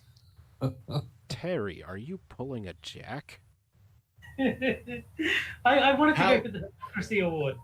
How very dare you, sir? Well, you know the rules, Terry. Let's see. You're gross. Jack put a thing in there. He needs to be talked to. You've been found guilty in the People's Court. 1,000 years gulag for you. Let's see. I like evolved potato. Salty Mr. Swalwell, now I understand we'll be paying in Chinese dollars, correct? And a timeout for Jack, too. Did anyone react to mine? Sorry, my laptop shut off. I don't know. My favorite so far is Green Badgers with the Do I Hear 50. I like Game of Aliens. The ice cream from Castle Poo Stain. Hey Camel, yours would have been perfect if it wasn't Nancy. If it was Jerry Nadler. 300. Do I hear 400 going once, going twice? Bang! Tyrone is sold. $300. Oh my god, he's selling slaves. I like that one. That was my favorite now. Tyrone the Bull. Not enough Wang. 15 years in the gulag. Let's see. Evolved Potato brings up a good point. It only says Jack Gunsky prohibited on the screen, so technically Terry is not prohibited necessarily. Well, no, the rule is quite clearly chat only. He says it every week. Yeah. Fair You enough. need the special reminder. But did you put it in writing? Thanks. Yeah. I need digital with a mask. Really, it's closed. Mask forever. Yeah, I think I might have to change to Cannibalistic Wizard for the Tyrone is sold for 300. I'm going with that one right now. People only cared who I was when I put the mask on. I can't do a Bane. Do you feel in charge? Rising. It would be extremely painful. Well, you also got to do the Scottish accent. You know. I pooped my pants. It was awesome. You merely adopted the darkness. I was born in it. I was born of it. Kate is asking if anyone responded to hers, but I think she retracted it, so I don't know what it was. So Yeah. I think she probably reposted it. Yeah, if you want to type yours in, Keith, we'll check it out. Also consider the possibility it may have been censored. What You was can't- that irate? All right, Gamer Villain's second one. Thanks. I don't need dentures with this mask. Brilliant's closed. Mask forever. I'm gonna gum myself. Oh, gum. That is so nasty when I think of those. The gum in the lower chin comes all the way fucking around the mouth because they got no teeth to hold the gums up. That's right. Ugh. Funny thing, it may give credence to the Freedom story. Wait. People make fun of my face or of all my faceless, but nobody notices my tits are still where they're supposed to be. That's it. That's the tweet. Bangs the gavel. Alright, What, love? give you a few more Ooh, seconds, it's away. Keith. Tyrone is sold for 300. Remember that Terry, the judges backstage on Monty Python. I've had a bitch of money in the courts. And I think it was a steady gavel. He would bang me gavel. He what love? A bang me gavel. Oh, get away. Time. Yeah, Keith doesn't seem to be responding. Yeah, I don't see it. No. Alright, alright then. I'm voting for Cannibalistic Wizard. What about you guys? Yeah, me too. Me too. Man, hands down, that was a really, really good one. That was the best. Alright, so this week's winner is Cannibalistic Wizard. With a close second from Gamerville. Yes. Yeah, she gave us 2 really good ones. So. If you're on Twitter, I'll try to tag you. Otherwise, I'll just put your name. All right. So now it's time for our final article. Oh, there's a 4th one? I thought we only did 3. That was the final game, not the final article. No! See, Dr. Keith, that's why we kept him alive. Yep. Your punishment must be more severe.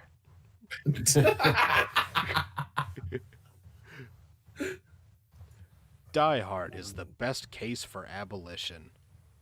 I love this article. I read it. I read it because you posted it for MSS News or MITIM, and I love this article. It is brilliant. There have been plenty of heated debates about Die Hard as a Christmas movie, but what can the film teach us about abolition's viability? By Jason Brown. It's already been abolished. Slavery is gone. Oh no, it's alive and well in this country. Didn't you know? Yep. Oh yeah. That apart from the black people, which nobody cares about, there's no slaves. No. And thanks, Hate Camel, for the compliment on my Bane voice. Oh, right. cool. Albeit at an unusually sluggish pace, the most important time of the year has finally arrived. Children receive heartwarming gifts, families come together for lovingly crafted meals, and popular culture at large debates the merits and classification of the movie that kicked off Bruce Willis's stardom, Die Hard. Many involved with the film remain adamant that Die Hard is unquestionably a Christmas movie, while others, including its star, stand stalwartly opposed to such notions. Some revolutionary thinkers posit that Die Hard is in fact a Harry Potter movie, and as such, a distinction would establish Die Hard as the only entry in the series with which J.K. Rowling is not involved. Their point may be a welcome one. I'm going to need to read that article about how it's a Harry Potter movie, because I would like to know how they make that make sense.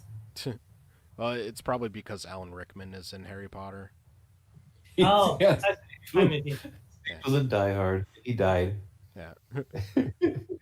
Ultimately, such deliberations are best left to other articles, and the discourse around the subject is rather exhaustively saturated as it stands. The implications of decisional tendencies throughout the film and how their application to the world 20 years later relates to abolition, however, are decidedly less discussed. Abolition. I would just like to give this author credit for coming up with something a little bit more creative than going on and on about Baby It's Cold Outside. Oh, that rapey song. Yeah, we need to get rid of that one. Yeah, because it's been like every fucking year people, oh, it's a rape song. It's a song about rape. And I'm just like, just find something new. And this person came up with another retarded opinion, but at least it's a different retarded opinion. There you go. Well, don't you like the feminist version? You know, you have the right to say no. I respect your opinion. No, dude, they actually did do a feminist version of Baby It's Cold Outside. I know, I remember. Abolition is a system built around the fact that police are not only ineffective at upholding public safety, but harmful to the populations they ostensibly purport to serve. Whereas the crux most fundamental to abolition is crime prevention, policing neither addresses nor prevents criminal activity. In fact, it exacerbates and often causes crime. I like the fact that chat is not worried about the article. They're arguing whether Die Hard is a Christmas movie or not. Well, which is stupid because it most definitely is a Christmas movie. Yes, it's a Christmas movie. Yeah. It is tied with A Christmas Story for best Christmas movie. Becca, you've never even seen it, so I'm busting that shit right here. Terry's never seen A Christmas Story. No, I haven't. I don't even know what it's about, other than presumably Christmas. Oh, it's about nothing. The movie lacks any plot whatsoever. It's more like funny vignettes with a very loose is that tied the one together. with the baby gun? Yeah. Yep. Yes. Yeah. That's a classic, man. Oh, it's excellent. Yeah. I mean, yeah. I'm one of the people that Mr. Garrison sings about. They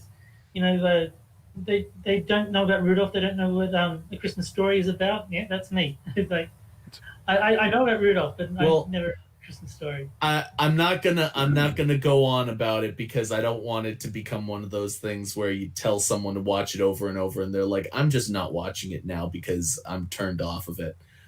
Yeah, let me put it this way: if I'd never heard of it, I still wouldn't watch it.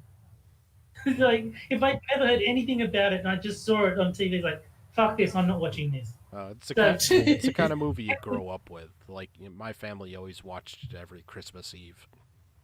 Okay. All right. Die Hard exemplifies this disturbing reality in a number of ways. Law enforcement entities, initially the Los Angeles Police Department, to be later supplanted by the Federal Bureau of Investigation, are portrayed throughout the film as woefully incompetent, and while their blatant shortcomings serve largely as either choric humor or additional obstacles for John McClane's heroics to overcome, a closer examination of each collective instance offers corresponding glimpses into the extant failures of the system of policing as a whole. Now, need I mention... Alternate theory, they needed to be bad so that the movie could happen.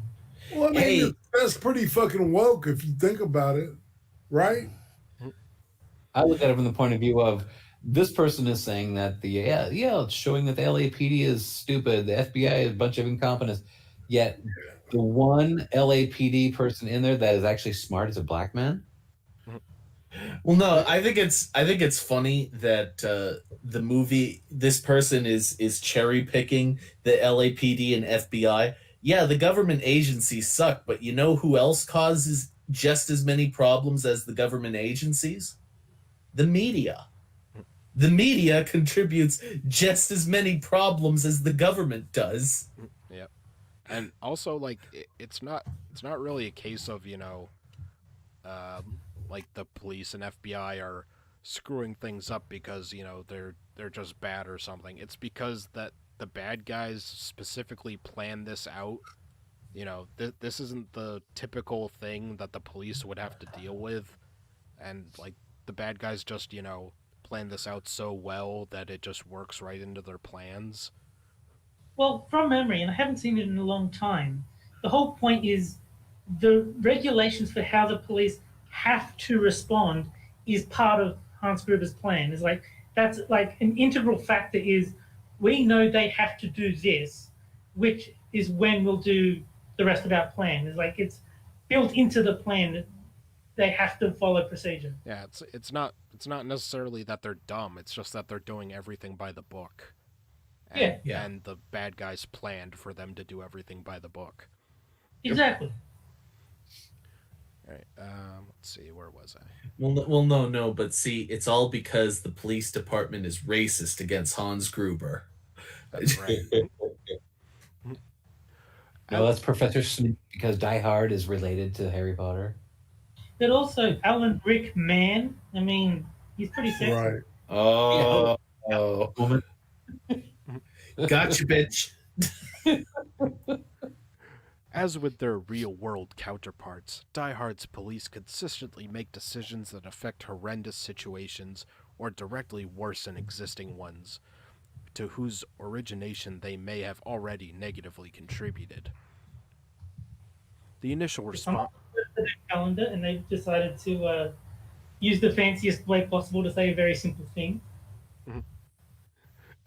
The initial response to viable allegations of terrorist threats is egregiously underwhelming, as the Reserve Police Channel begrudgingly sends one officer to inspect the scene, only doing so because a pregnant woman's cravings happen to position a black and white down the street.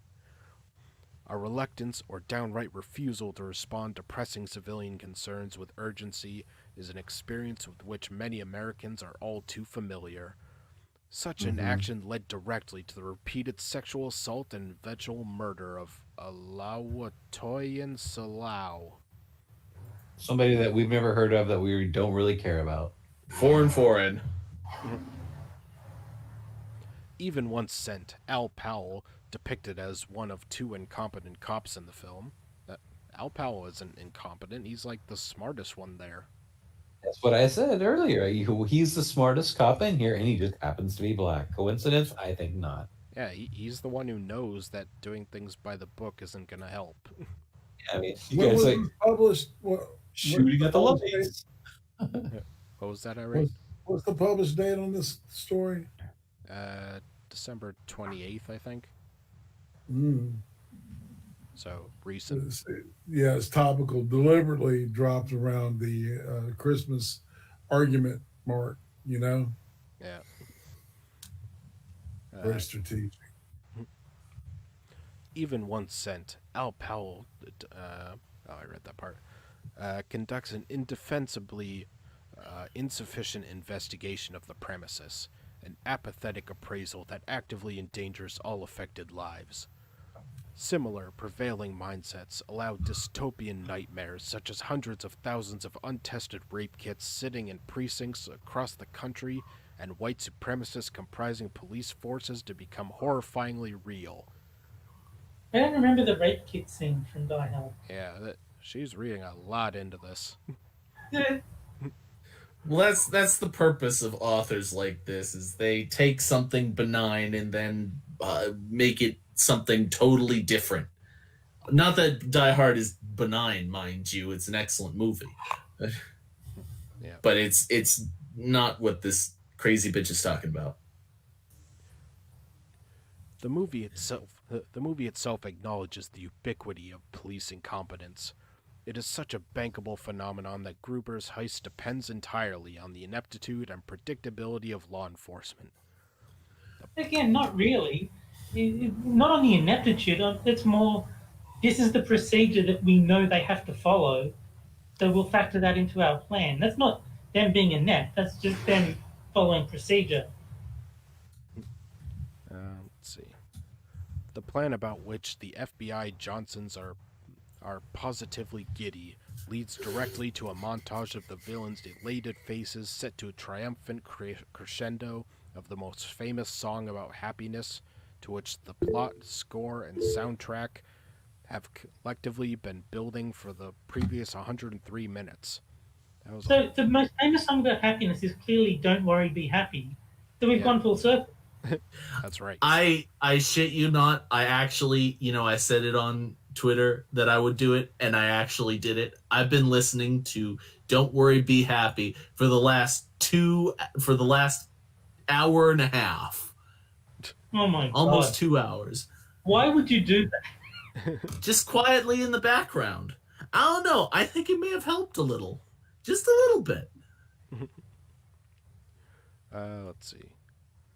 I'm going to turn it off now because now I became conscious of it.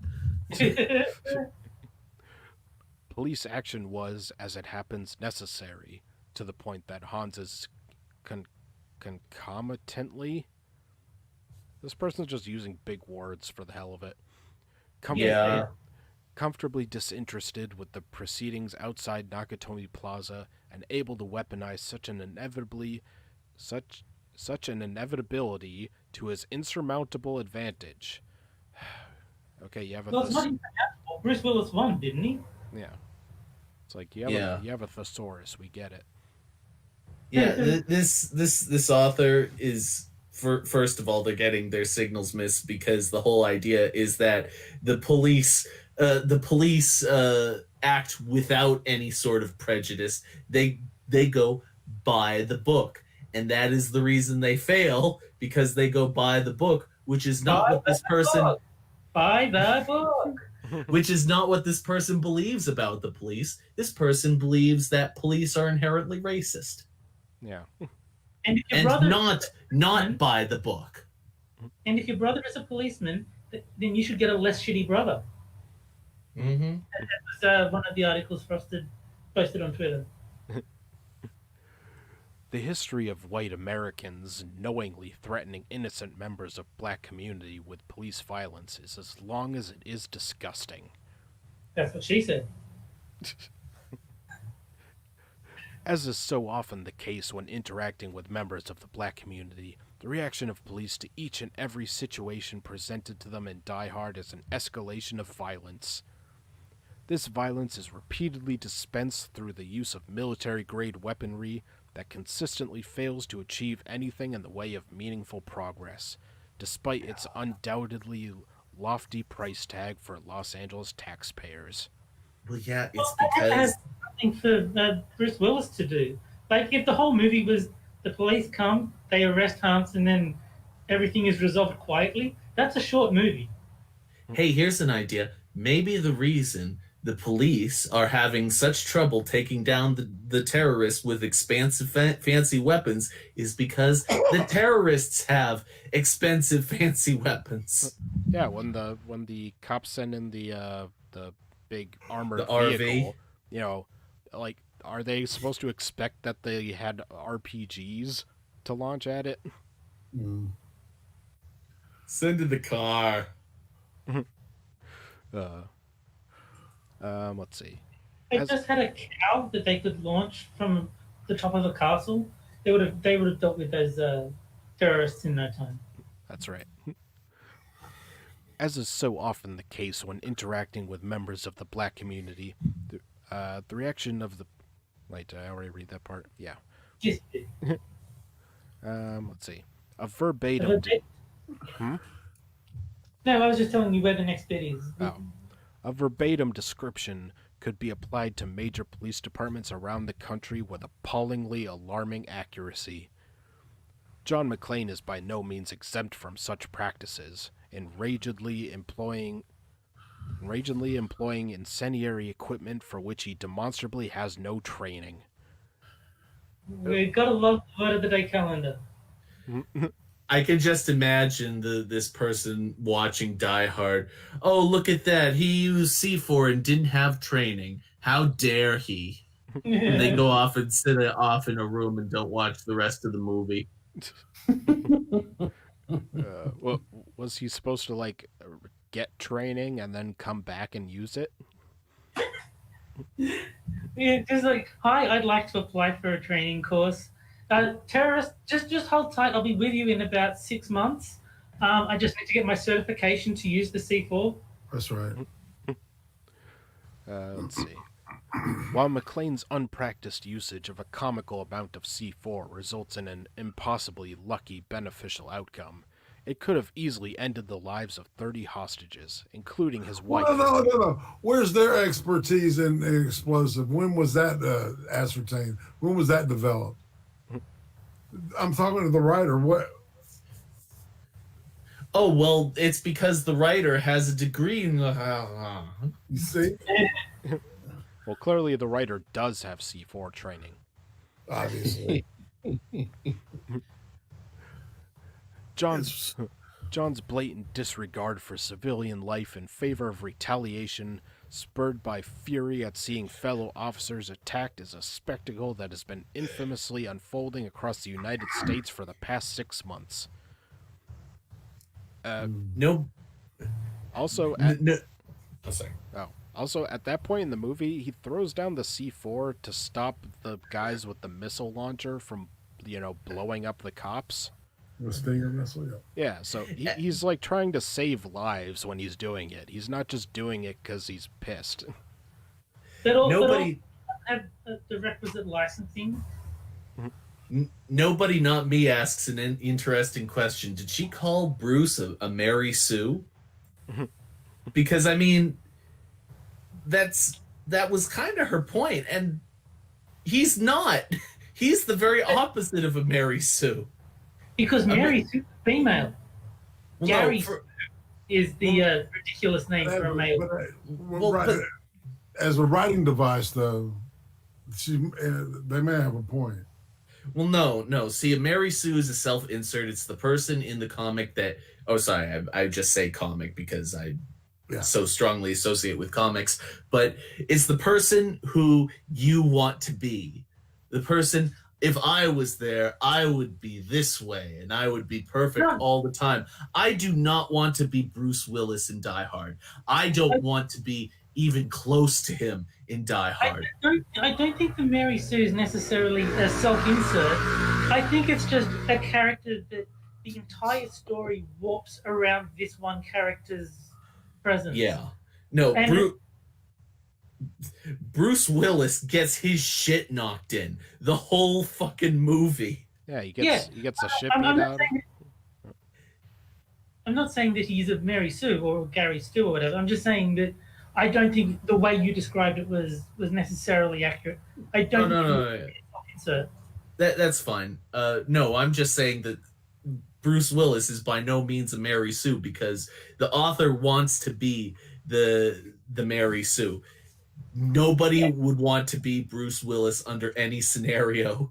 This is Die Hard, in a manner of speaking, is kind of like a personal horror story. Imagine if you were in this man's position, what would happen to you? He's a regular guy. Imagine you were in his position. You would die immediately.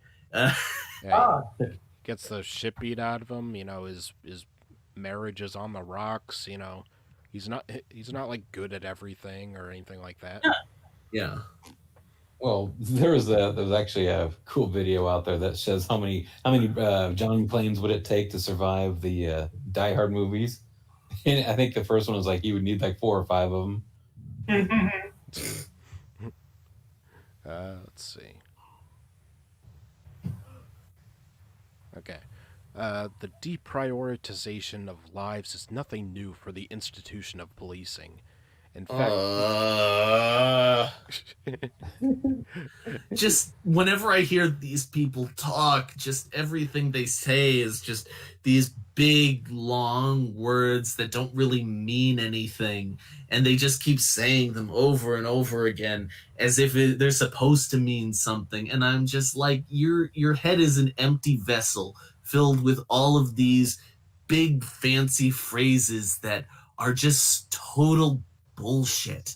This person their brain is made of bullshit.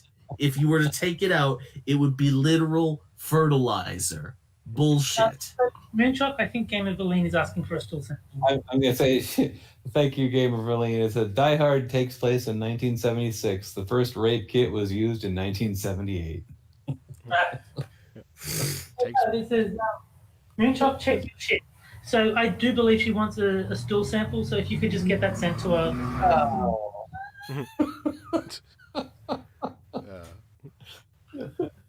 Well, that's pricey. Yeah. All right, I'm just gonna do a couple more paragraphs and get to the conclusion. Please, God. Let's see.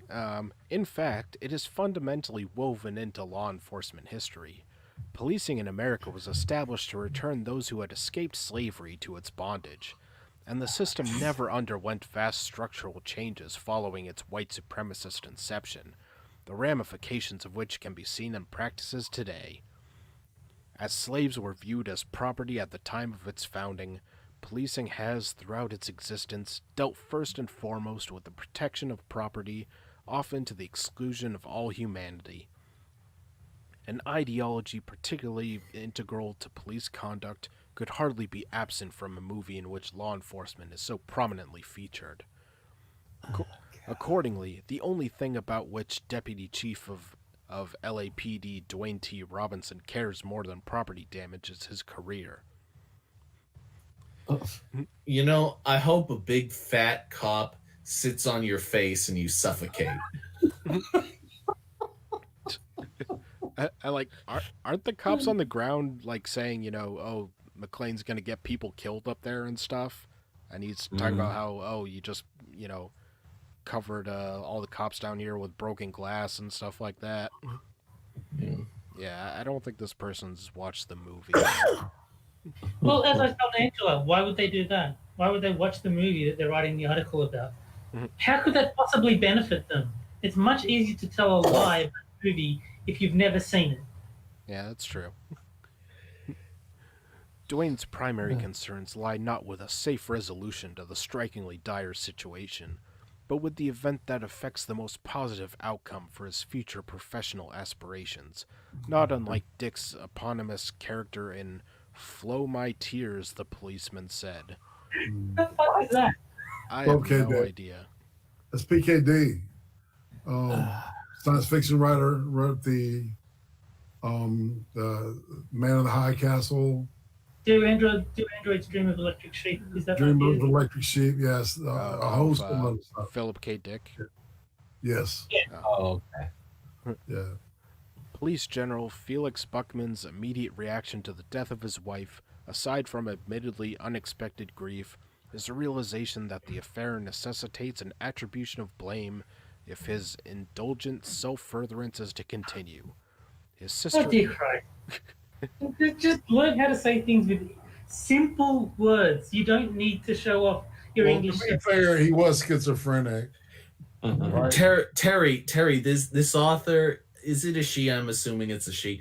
She can't say simplified versions of what she's thinking because she's not saying anything at all. Maybe she's schizophrenic too. Yeah. I'm frankly, offended by her multisyllabic, superfluous ramblings. Let's see. All right, so she's not even talking about, Die Hard at this point. Okay. No. Dwayne's response to an attempted solution is different only in its framing. While the plan of the FBI, whose representatives Dwayne is demonstrably desperate to impress, is hopelessly misguided, it's clear that Dwayne is in no position to know as much. His first thoughts are nevertheless turned toward the safe citizens who will be mildly inconvenienced on Christmas Eve. Alright, now I'm gonna skip down to the conclusion. Thank you. You're doing Terry a favor. No, it's just the verbosity of the language is just it's hard. Plus, they're getting away from the Die Hard movie point anyway. Yeah. I hope a cop kneels on your fucking neck. How long? Look how much else it had to skip to get to the conclusion. Yeah. How did they manage to write this much about a movie they either haven't seen or don't understand? It's a gift. It's a gift. The purpose of this article is by no means to argue that Die Hard is an awful movie that should cease to be enjoyed by millions each holiday season. Die Hard. Yes, it is. Die Hard. That is the explicit purpose of the article. Yeah. Die Hard is a genuinely great movie. Its phenomenal usage of the score as a through line, incredible performances, palpably deliberate direction.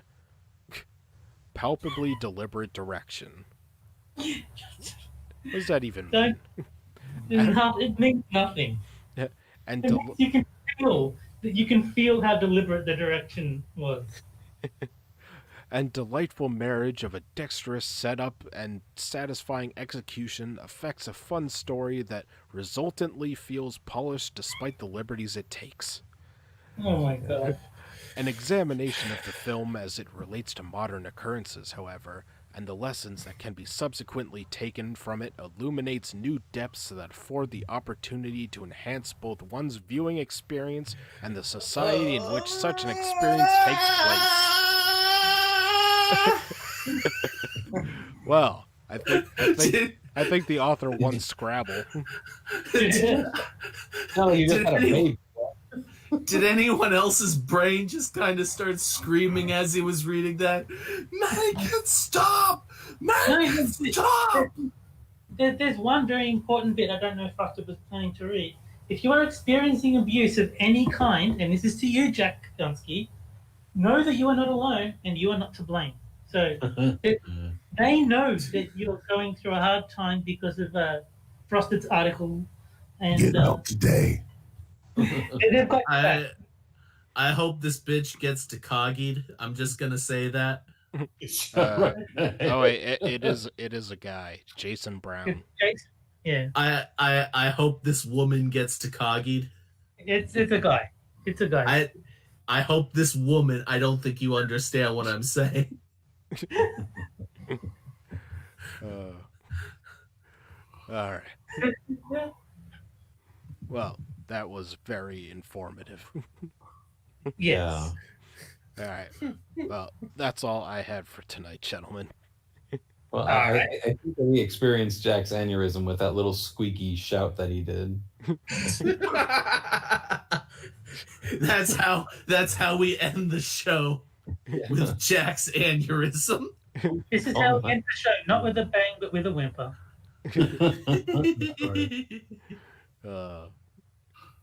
All right. So let's see. I'll start shilling my co-host and guest. Jack Gunsky has a Quippers United on Sundays at 7 p.m. Eastern. Yeah. So come by this week. We're gonna be celebrating a little somebody's birthday. A little somebody named Sunburst, also known as Moonshock's wife. Oh. I know it's a miracle. Somebody I married haven't met this her man. yet. Have I, Moon? I have not. Okay. And let's see. Would love to meet her. And You will. Moonshock's Streamlabs link is in the chat and in the description. He's currently out of work with all the COVID lockdowns and whatnot. So any contribution would be helpful. Absolutely. Because remember, the darker days lie ahead of us. I'm hoping. I'm gonna see if Gamervillian can't help me to get my my Twitch set up so I can stream some of the games that I play. So I don't know when that's gonna happen, but hopefully somebody might want to watch. Who knows? Yeah, I've been thinking about streaming Among Us. You know, I'll have to. It's fun. I like that game. Yeah, I'll have to figure out a time for it. But anyway, Terry Diamantis is on. Let's see, he's on this. He's on Quippers United. He's on Johnny He's on Hellcat crack. streams. Yes, he's on crack, meth, heroin, goofballs. He seems shockingly normal for the outrageous amount of drugs he takes. Yeah. No. Well, the trick is taking just as many uppers as downers, so they cancel each other out. That is important. But I'd also like to get a preemptive shield for my upcoming cheese company. So as soon as I have a kid, and that kid is old enough to start a cheese company, be on the lookout because that's going to happen. I'm sure it'll sell like hotcakes. With that N asterisk asterisk asterisk asterisk ER cheese. If it's the kid's name, they can't make it. And he's also on Minions of the Zoo on Delahaye's nights. I think that's all right. Did you mention Johnny Hellcat? I think I did, yeah. Okay. All right, and anything you'd like to shill, Irate?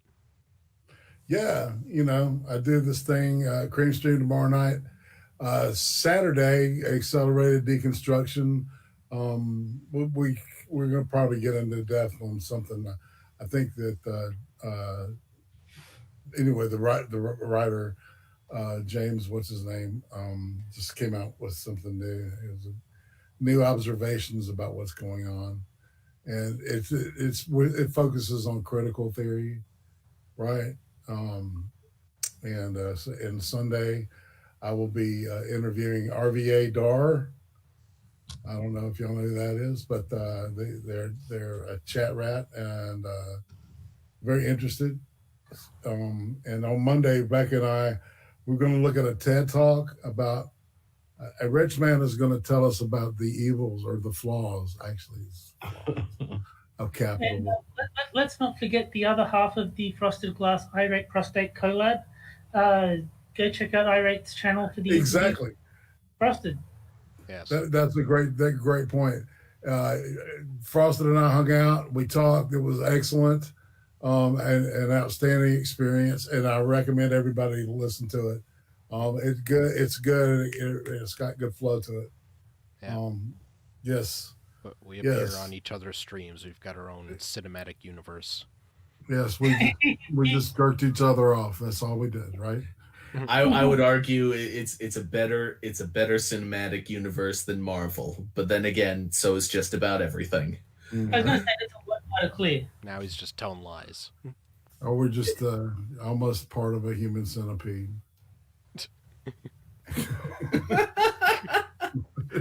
I don't know where that came from, but I'm not getting anywhere near that one. It's late. I'm tired. I'll go with it. all right. And we'll end the stream with Human Centipede. All right. So I don't have a guest nailed down for next week yet, but we'll be on either. Becca. What's up, Becca? Well, possibly we'll work things out. Okay, so Mitch wants to nail Becca, is what I just heard. Wow! Right after your wife's birthday too. Wow. We are both married. Thank you very much. So she has her husband, and I have my wife. So completely separate. Well, then why are you trying to nail her? Oh, fuck you. Well, see, now I can't have Becca on next week. There'll be too much sexual tension. Oh my God's sake, you guys. All right. Well, Moonshock is late for his marriage counseling, so we're gonna have to go. I gotta go too. Yeah. Man, it was awesome, guys. I had fun. Let's do it again, please. Yeah. I had a good time. Bye. All right. See you, everybody. Bye, guys. Everyone.